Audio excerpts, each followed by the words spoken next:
Shalom Bapak Ibu Saudara sekalian yang dikasihi oleh Tuhan. Mari kita merenungkan firman Tuhan dari 1 Yohanes pasal yang kelima ayat 4 dan yang kelima. Bagian ini berkata seperti ini, sebab semua yang lahir dari Allah mengalahkan dunia, dan inilah kemenangan yang mengalahkan dunia, yaitu iman kita. Siapakah yang mengalahkan dunia selain daripada dia yang percaya bahwa Yesus adalah anak Allah?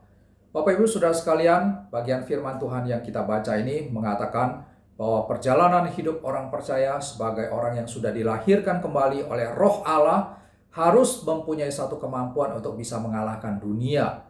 Dan kita tahu bahwa pada saat berbicara tentang dunia, kosakata dunia di dalam pemikiran Rasul Yohanes ini mengacu atau menunjuk kepada satu sistem kehidupan, di mana di dalam sistem kehidupan ini ada nilai-nilai, ada tujuan-tujuan, ada cara-cara, ada sikap-sikap yang sepenuhnya duniawi dan sepenuhnya bertentangan dengan kebenaran dan juga kekudusan Tuhan. Itulah sebabnya mengapa pada saat berbicara tentang dunia seperti demikian ini, Rasul Yohanes di bagian lain, khususnya di 1 Yohanes pasal yang kedua, ayat yang ke-15 sampai ke-17 mengatakan demikian, bahwa janganlah kamu mengasihi dunia dan apa yang ada di dalamnya. Jikalau orang mengasihi dunia, maka kasih akan Bapa tidak ada di dalam orang itu. Sebab semua yang ada di dalam dunia, yaitu keinginan daging, keinginan mata, dan juga keangkuhan hidup, bukanlah berasal dari Bapa, melainkan dari dunia. 17, dan dunia ini sedang lenyap dengan keinginannya, tetapi orang yang melakukan kehendak Allah tetap hidup selama-lamanya. Nah, Bapak Ibu Saudara sekalian, jelas sekali bahwa orang percaya kepada Yesus Kristus diperintahkan untuk tidak boleh mengasihi dunia ini. Oleh karena apa yang ada di dalam dunia ini, semuanya adalah satu sistem kehidupan yang jelas-jelas berseberangan tajam dengan kebenaran Tuhan. Nah, Bapak Ibu, hal yang menarik adalah bahwa di 1 Yohanes pasal yang kelima ayat yang keempat di sana dikatakan bahwa kemampuan kita untuk mengalahkan dunia itu adalah berdasarkan iman kita. Di ayat yang keempat ya dikatakan, dan inilah kemenangan yang mengalahkan dunia, iman kita. Nah, tentu kita bertanya, iman seperti apa yang bisa mengalahkan dunia? Bapak Ibu, jelas iman yang benar itu adalah iman yang terus berakar di dalam firman Tuhan. Iman yang benar adalah iman yang terus mau belajar kebenaran firman Tuhan.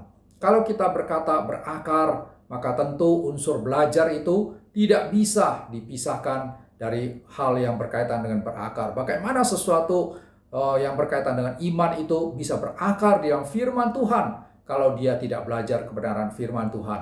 Nah, kita tahu dari Roma pasal yang ke-10 ayat 17 bahwa iman itu timbul dari pendengaran dan pendengaran oleh firman Kristus. Jadi iman yang benar itu timbul berlandaskan kepada firman Tuhan.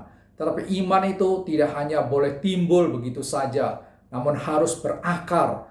Dan dia bisa berakar apabila kita betul-betul punya hati yang mau belajar kebenaran firman Tuhan. Pada saat kita belajar kebenaran firman Tuhan, kita akan dibawa untuk mengenal ya sesuatu yang betul-betul menjadi inti daripada kekristenan, pengajaran-pengajaran yang benar, sesuatu doktrin-doktrin yang betul-betul alkitabiah, dan pengetahuan yang demikian itu akan memperlengkapi kita untuk bisa mempunyai satu pembedaan di dalam kehidupan kita tentang apa yang benar, apa yang salah, apa yang harus kita ikuti, apa yang harus kita hindari. Bapak Ibu sekalian, ini adalah suatu hal yang sangat penting, yaitu belajar kebenaran firman Tuhan akan membuat iman itu berakar. Nah, Bapak Ibu, iman yang benar apakah cukup hanya berakar, belajar firman Tuhan? Tentu tidak. Iman itu harus bertumbuh, dan iman itu akan bertumbuh di dalam kehidupan kita apabila iman itu mempunyai satu kerinduan di mana orang yang betul-betul belajar kebenaran firman Tuhan itu menerapkan apa yang dia pelajari, melakukan apa yang dia ketahui. Nah, disinilah pada saat kita menerapkan kebenaran firman yang kita sudah pelajari, kita akan dituntun untuk bertumbuh. Kita akan terus-menerus mengalami sesuatu hal, perbaikan diri, satu pembaharuan dalam kehidupan kita pada saat kita melakukan, menjalankan kebenaran firman Tuhan. Dan pada akhirnya, iman yang benar itu juga menjadi satu iman yang setelah berakar, bertumbuh, lalu juga berbuah. Iman yang benar akan berbuah kebaikan. Iman yang benar akan berbuah kasih. Iman yang benar akan menjadi berkat. Iman yang benar akan terus mempunyai satu kehidupan yang berbuah, kekudusan dan lain sebagainya. Nah, dengan iman yang seperti inilah maka kita mampu mengalahkan dunia.